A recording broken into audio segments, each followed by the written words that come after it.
அப்பொழுது இந்த பராசர முனிவர் தான் எதற்காக கடும் தவம் செய்தார் என்றும், அந்த நேரமானது கூடி வருகின்றது, ஆனால் தன்னுடைய வீட்டிற்கு செல்வதற்கு வெகு நேரமாகின்றது, ஆதலால் அந்த நேரம் கடந்து போய்விடுமோ என்ற ஒரு பதட்டத்தில் நான் இருக்கின்றேன் என்று சொன்னார். உடனே அந்த பெண், அப்படி என்றால் என்னால் ஏதாவது உதவ முடியும் என்றால் நான் நிச்சயமாக உதவுகின்றேன், அதற்கு தாங்கள் எனக்கு கட்டளை இடுங்கள் என்று.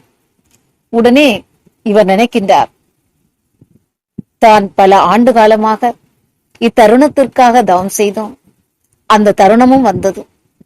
இந்த தவத்தின் பயனாக ஒரு குழந்தை கிடைத்தால் 3 காலத்தையும் அதுவால் அறிந்து கொள்ள முடியும், ஆதலால் இந்த நல்ல வாய்ப்பை நாம் நழுவ விட வேண்டாம் என்று நினைத்து, மேலும் அந்த பெண் தானே முன்வந்து தனக்கு உதவுவதாக சொல்லுகிற காரணத்தினால் அந்த வாய்ப்பை நாம் பயன்படுத்திக் கொள்வோம் என்று நினைத்து, அந்த பெண்ணினுடைய உடம்பில் மீனினுடைய வாசம் வந்த காரணத்தினால் பரிமள பூவினுடைய வாசம் வர அவருடைய தவ வலிமையால் செய்து அவளை பரிமள கந்தி என்று இன்று முதல் அழைக்கப்படுவார்கள் என்று அவளுக்கு அந்த ஆசியையும் வழங்கி அந்த பெண்ணோடு சேர்ந்தார்.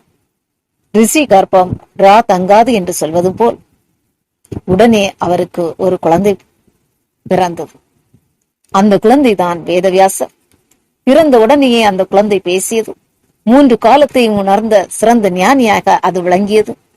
அந்த குழந்தை தன் தாயிடம், எப்பொழுது தங்களுக்கு என்னுடைய உதவி தேவையோ அப்பொழுது நான் வருகின்றேன் என்று சொல்லி தன்னுடைய தந்தையோடு கைலேங்கிரிக்கு வருகின்றது.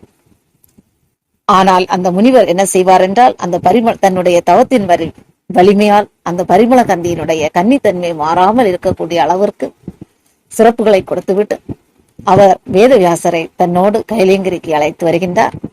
அப்பொழுதுதான் சிவபெருமான் தங்களுக்கு எப்படி இந்த குழந்தை கிடைத்தது என்று கேட்கின்றார். இப்படியாக பஞ்சகர நாதிகள் எல்லாம் ஒரு நேர்கோட்டில் வரும்பொழுது பிறந்த காரணத்தினால் வேதவியாசர் 3 காலங்களையும், இறந்த காலம், நிகழ்காலம், எதிர்காலம், என்ன நடந்தது